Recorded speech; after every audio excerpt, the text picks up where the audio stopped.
सभी मसीही भाई बहनों को यीशु के नाम में शालोम।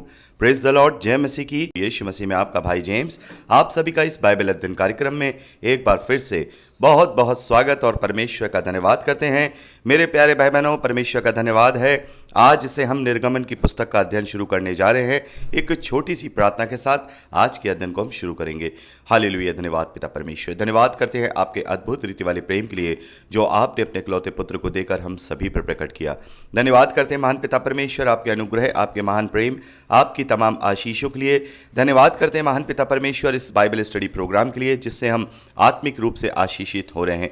होने दीजिए महान पिता परमेश्वर, जबकि आज से हम निर्गमन की पुस्तक का अध्ययन करने जा रहे हैं। पिता परमेश्वर, हम जानते हैं महान पिता परमेश्वर इसमें आपकी वाणियों को बताया गया है, आपकी व्यवस्था को जो मूसा के द्वारा इजरायलियों को दिया गया है वो बताया गया है, आपके अद्भुत कार्यों को पिता परमेश्वर आपने इस पुस्तक में दर्ज कराया है। होने दे महान पिता परमेश्वर, इस पुस्तक का जब हम अध्ययन करें तो पूरी रीति से पिता परमेश्वर पवित्र आत्मा की सामर्थ और अगुवाई से हम इसे सीखने पाए। पिता परमेश्वर, तेरे अद्भुत और सामर्थ के कार्यों को आत्मिक रूप से समझने पाए। पिता परमेश्वर, जो व्यवस्था तूने महान पिता परमेश्वर शारीरिक रूप से इजरायलियों को दी थी, उस व्यवस्था का आत्मिक रूप हम अच्छे से आत्मा में होकर के समझने पाए। पिता परमेश्वर, हम प्रार्थना करते हैं महान पिता परमेश्वर, सारी व्यवस्थाओं को रिकॉर्डिंग किए जाने को, वचन को समझने समझाए जाने को, हर एक बात को पिता परमेश्वर हम आपके धर्ममय और जोरावर हाथों में सौंपते हैं। आप हमारी मदद और अगुवाई कीजिए पिता परमेश्वर।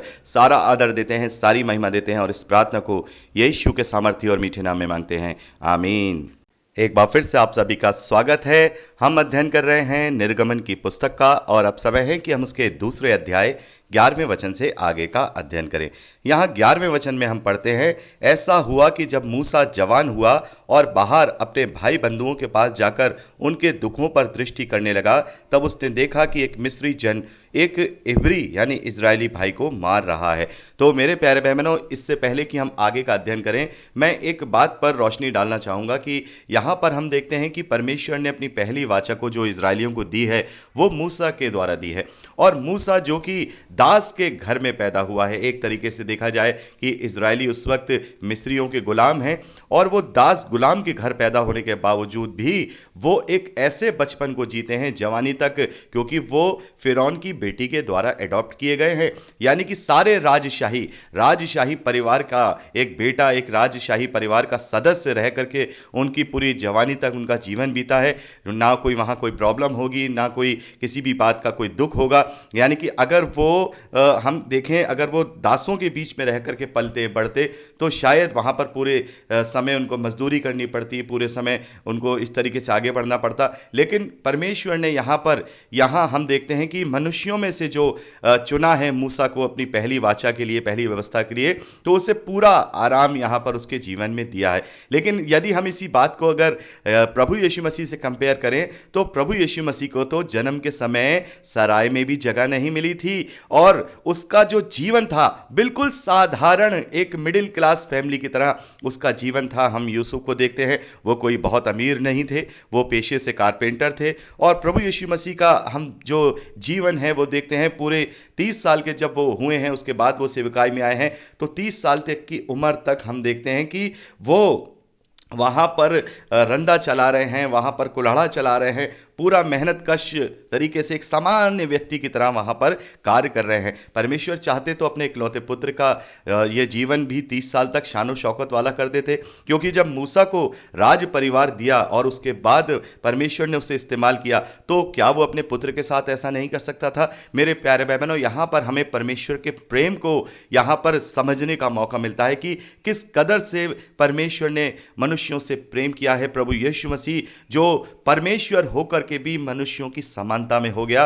और हम देखते हैं, हमने इब्रानियों की पत्री 2 अध्याय 4 अध्याय में पढ़ा हुआ है, 2 और 4 अध्याय में, कि हमारा महायाजक ऐसा नहीं है जिसने जो हमारी निर्बलताओं को ना जानता हो, बल्कि वो हमारे ही समान, अपने भाइयों के समान हर प्रकार के दुख सुख में और निर्बलता में परखा गया है और वो हमारे ही समानता में हो गया। इफिसियों की पत्री उसका 2 अध्याय 5वें वचन में हम पढ़ते हैं कि पौलुस कहते हैं कि परमेश्वर के तुल्य होने पर भी प्रभु यीशु मसीह ने अपने आप को शून्य कर दिया। तो एक नमूना जो प्रभु यीशु मसीह ने अपने प्रेम का प्रकट किया है, ये आत्मिकता के लिए बहुत जरूरी है। शारीरिक चीजों के लिए शारीरिक चीजें हो सकती हैं। अब मूसा के द्वारा परमेश्वर ने जो पहली वाचा इजरायलियों को दी है वो शारीरिक व्यवस्था के द्वारा दी है, और इसमें हम शारीरिक वस्तुओं को, शारीरिक चीजों को देखते हैं। लेकिन प्रभु यीशु मसीह के द्वारा जो हमें, उसके लहू के द्वारा जो हमें वाचा मिली है, जो हमें विश्वास की वाचा मिली है, उसमें हम देखते हैं आत्मिकता की बातें हैं, इसलिए ज्यादातर आत्मिक बातों को ही ऊपर रखा गया है। तो ये एक नमूना था ताकि मसीह विश्वासी इस बात को समझने पाए कि जो मसीह के फॉलोवर हों वो इस धरती की शान और शौकत, इस धरती की लग्जीरियस, इस धरती के भैभवता को वो कुछ ना समझें, और वो जानने पाएं कि इस धरती पे जो भी अब तक परमेश्वर ने मनुष्यों को दिखाया है वो इसलिए दिखाया है कि क्योंकि एक मैं आपको उदाहरण देना चाहूँगा। मान लीजिए किसी बच्चे से कहा जाए कि भाई ये चीज़ मत करो, ये चीज़ मत करो, तो बच्चा जो अगर ज़िद्दी होता है तो उस चीज़ को वो मानता नहीं है। और वो मानता कब है? जब उस चीज़ से उसे चोट लग जाती है। मैं अगर कहूँ किसी बच्चे से भाई यहाँ से मत कूदो, यहाँ से मत कूदो, तो वो नहीं मानेगा। जब वो कूदेगा और गिरेगा, चोट लगेगी तो मान लेगा। ऐसे ही मनुष्यों के साथ है कि मनुष्यों से अगर सीधे तौर पे अगर परमेश्वर ये कह देते कि भाई आत्मिक बनो, आत्मिक बनो, तो वो नहीं समझ पाते, आत्मिकता का अर्थ नहीं समझ पाते। इसीलिए परमेश्वर ने सालों साल, हम देखते हैं इजरायलियों के द्वारा या अन्य लोगों के साथ जो शारीरिक चीजें हैं वो आशीषों के रूप में दी हैं, उन्हें राजा दिए हैं। दाऊद के रूप में एक भव्य राजा दिया, सुलेमान के रूप में भव्य राजा दिया, ऐसा देश दे दिया जहां दूध और मधु की नदियां बहा करती थी, यानी कि इजराइल का देश। लेकिन फिर भी उनके पास वो हमेशा हमेशा नहीं रहा। यह बात समझाने के लिए कि समझो कि मैं तुमसे कह रहा हूं कि ये सब चीजें व्यर्थ हैं। और इस बात को सुलेमान ने अपने मुंह से, अपने शब्दों में, अपने वचन के द्वारा सपोपदेशक में लिख दिया है। हम पढ़ते हैं वहां पर सपोपदेशक में सुलेमान कहते हैं कि सब कुछ व्यर्थ है, व्यर्थ ही व्यर्थ है, बिल्कुल ऐसे है जैसे कि हवा है। तो ये परमेश्वर ने ये सारी चीजें दे करके मनुष्यों को समझा दी ताकि ये पुराना नियम हमारे लिए शिक्षक हो सके कि ये सब चीजें, ये सब वस्तुएं नाशवान हैं। अब हमें जो रोटी मिली है, अब हमें जो आत्मिक आशीष मिली है, वो हमेशा हमेशा की है, अनंत काल के जीवन की है। और यहां पर हम देखते हैं कि लगभग जो मूसा हैं, लगभग 40 साल की उम्र तक, 40 या कुछ एक आध साल कम के उम्र तक जो हम लोग आकलन लगाते हैं, उसके अनुसार वो वहाँ मिस्र में फिरौन की बेटे के रूप में ही वहाँ पे रहे। और उसके बाद अपने, जब उन्होंने भाई बंधुओं को देखा, यहाँ पर लिखा है कि जब उन्होंने देखा, क्योंकि वो जानते थे कि मैं जन्म से जो हूँ इजरायली हूँ, और वो जानते होंगे क्योंकि उनका खतना भी हुआ है और बहुत सारी बातें हैं, और वो जानते थे कि मैं इजरायली हूँ। तो इजरायलियों पर जब दुख ढाए जाते थे, उन्हें उत्पीड़न किया जाता था, तो उन्हें उनको देख करके बहुत ही तकलीफ हुआ करती थी, बहुत ही वो तकलीफ में आया करते थे। और 11वें वचन को हम जब पढ़ते हैं तो यही बात हमें पता लगती है कि वो बाहर अपने भाई बंदियों के पास जाकर उनके दुखों पर दृष्टि करने लगा, और उसने देखा कि एक मिस्री व्यक्ति ने एक इजरायली उसके भाई को जो है मार रहा है, उसके ऊपर उत्पीड़न कर रहा है। तो ये देख करके मूसा को बहुत गुस्सा आ जाता है, क्योंकि मूसा अंदर से, हम देखते हैं कि बहुत ज़्यादा उनकी दशा को देख के अंदर ही अंदर क्रोधित थे, और मूसा से ये बर्दाश्त नहीं होता। और 12वें वचन में हम देखते हैं कि उसने इधर उधर देखा कि कोई नहीं है, तो उस मिस्री को मार डाला और बालू में छुपा दिया। यानी कि मूसा को इतना क्रोध आया कि जो मिस्री उन इजरायलियों पर अत्याचार कर रहा था, मूसा ने देखा कि कोई इधर उधर नहीं देख रहा है, तो उसको मार करके उस बालू में छुपा दिया। आगे हम 13वें वचन में पढ़ते हैं, फिर दूसरे दिन बाहर जाकर उसने देखा कि 2 इजरायली पुरुष आपस में मारपीट कर रहे हैं। यानी कि अब यहां पर हम देख रहे हैं 2 हिब्रू पुरुष, यानी कि 2 जो इजरायली पुरुष हैं, वो आपस में मारपीट कर रहे हैं। और उसने अपराधी से कहा, तू अपने भाई को क्यों मारता है? यानी कि जो मारने वाला था, मूसा उससे कहते हैं, भाई तू अपने भाई को क्यों मार रहा है? तो वो पलट करके बड़े ही रूड तरीके से उसे जवाब देता है, किसने तुझे हम लोगों पर हाकिम और न्यायी ठहराया? जिस भांति तूने मिस्री का घात किया, क्या उसी भांति तू मुझे भी घात करना चाहता है? तब मूसा ये सोचकर डर गया, निश्चय ये बात खुल गई है कि मैंने उस मिस्री व्यक्ति को मार दिया है। तो मेरे प्यारे भाई बहनों, यहाँ पर हम देखते हैं कि मूसा अपने जाति भाइयों में से दो लोगों के झगड़े को निपटाने की कोशिश कर रहे थे। तो उसमें से एक जो इजरायली है वो मूसा से कहते हैं कि भाई तू क्या हमारा हाकिम है, तुझे किसने हमारा न्याय ठहराया, क्या तू मुझे मार देना चाहता है जैसे तूने उस मिस्री को मारा था। तब मूसा को पता लगता है कि जो बात मैंने उस मिस्री व्यक्ति को घात करके बालू में दबा दिया था वो बात छुपी हुई नहीं है, बल्कि वो सबको पता लग गई है। और ये बात सोच करके मूसा बहुत ज्यादा डर गए। आगे हम देखते हैं कि जब फिरौन ने ये बात सुनी कि मूसा ने एक मिस्री को मार दिया है, तब वो मूसा को घात करने की युक्ति करने लगा, यानी कि उसको दंड की आज्ञा देने के लिए बुलाने लगा।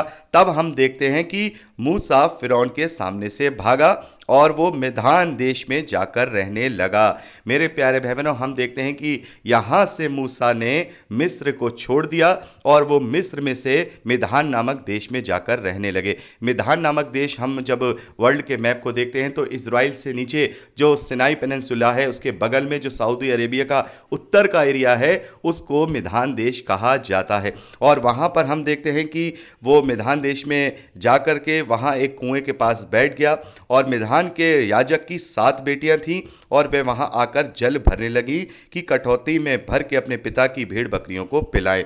तो यहां पर हम देखते हैं कि जो मूसा हैं वो एक कुएं के पास बैठे हैं और उस देश के यानी कि मिधान देश का एक याजक है, उसकी 7 बेटियां वहां पर कुएं में पानी भरने आती हैं। और वहां पर हम देखते हैं आगे लिखा है कि वहां जो चरवाहे थे वो चरवाहे उन लोगों को पानी भरने नहीं देते हैं और उनके साथ गलत व्यवहार करते हैं। तब जो मूसा हैं वो उस याजक की बेटियों का साथ देते हैं, सहायता करते हैं और उन्हें पानी पिलाने में या उनको पानी भरने में मदद करते हैं। आगे 18वें वचन से लेकर जब हम 22वें वचन तक पढ़ते हैं तो यहाँ पर हम देखते हैं कि फिर उस याजक की बेटियां अपने घर वापस लौटती हैं और जब वो वापस लौटती हैं तो उसका पिता उनसे पूछता है कि भाई क्या कारण है कि तुम बहुत ही जल्दी इस बार लौट आई हो।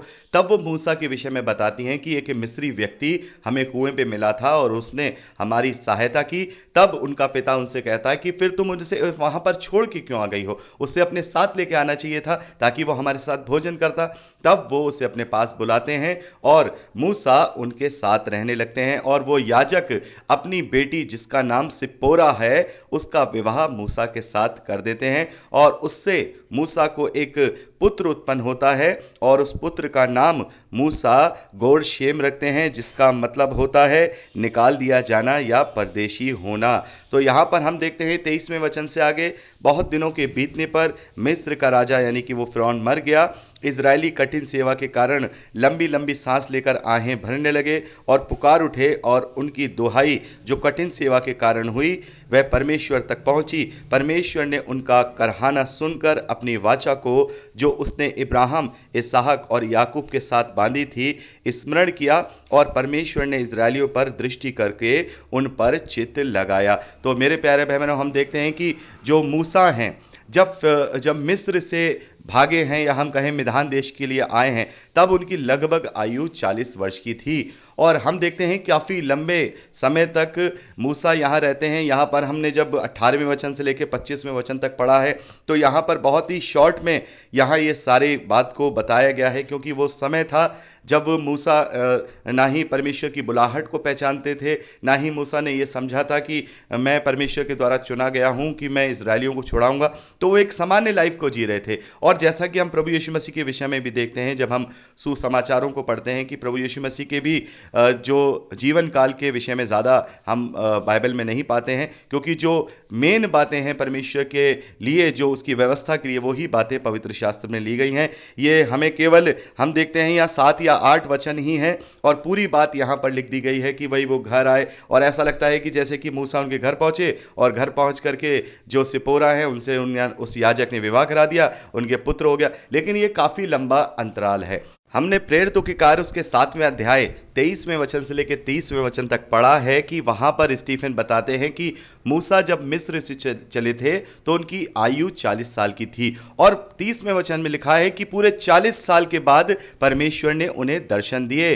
तो इसका मतलब यह है कि मूसा 40 साल मिस्र में रहे और उसके बाद मिधान देश में जो उन्होंने वहां सिपोरा के साथ विवाह किया है और वो वहां रहे हैं, सामान्य जीवन जो जिया है वो लगभग 40 साल का जिया है। तो हम आगे जब हम तीसरे अध्याय में पढ़ेंगे तो वहां पर परमेश्वर के द्वारा मूसा का आह्वान होता है, या हम कहें मूसा की बुलाहट होती है कि मूसा के द्वारा परमेश्वर जो इजरायली है उन्हें मिस्र की गुलामी से छुड़ाएंगे। तो उनकी आयु लगभग 80 साल की है। तो मेरे प्यारे भाई बहनों, इस बात से आप ज्यादा आश्चर्यचकित ना होइए कि मूसा को 80 साल की एज में ही क्यों परमेश्वर ने चुना। और जब हम व्यवस्था विवरण का 34वां अध्याय 7वां वचन पढ़ते तो वहां देखते हैं कि मूसा की कुल आयु 120 वर्ष की रही थी, और वहां लिखा है कि 120 वर्ष की आयु में भी मूसा की आंखें धुंधली नहीं पड़ी थी, उनका पुरुषार्थ भी नहीं घटा था, यानी कि वो अच्छे खासे हट्टे कट्टे थे।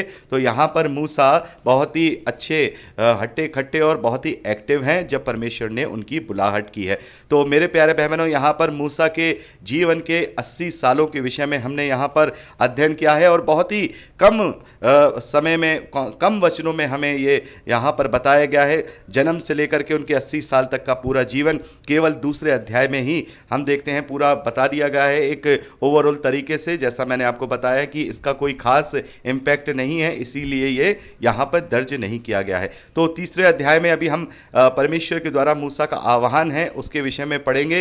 तो मेरे प्यारे भाई बहनों, मैं आप लोगों को एक बात बताना चाहता हूं कि जैसे प्रभु यीशु मसीह का इनकार यहूदियों ने कर दिया और उन्होंने उसे पहचाना नहीं, वैसे ही मूसा का भी इनकार उन यहूदियों ने कर दिया था, जब यहूदियों ने उसको ये कह करके अपने पास से भगा दिया कि तू कौन है, तू क्या हमारा हाकिम है, क्या तू हमारा न्याय करने वाला है। और उसी को परमेश्वर उनके लिए एक तरीके से छुड़ौती का कारण लेकर बना करके लाएंगे, और उसी के द्वारा उन्हें मिस्र की गुलामी से छुड़ाया जाएगा। तो यहां हम देखते हैं कि लोग अपने कठोर दिलों की वजह से सच्चाई को पहचान नहीं पाते हैं, और जो उद्धार होता है, या हम कहें जिसके द्वारा उन्हें फ्रीडम मिलने वाली होती है, उसी का वो इनकार कर देते हैं। तो जरूरत है हम सच्चे दिल से प्रभु का प्रचार करें, लोगों को समझाएं कि इनकार करने वालों का भाग गंधक की झील होता है। तो यहां पर हमने निर्गमन की पुस्तक उसका दूसरा अध्याय भी कंप्लीट कर लिया। हमने मूसा का एक फेस और फिर उसके बाद दूसरा फेस का अध्ययन किया। अब तीसरा फेस जो मूसा का यहां पर शुरू होगा परमेश्वर की बुलाहट के द्वारा, वो हम तीसरे अध्याय से अध्ययन करेंगे। अगली रिकॉर्डिंग में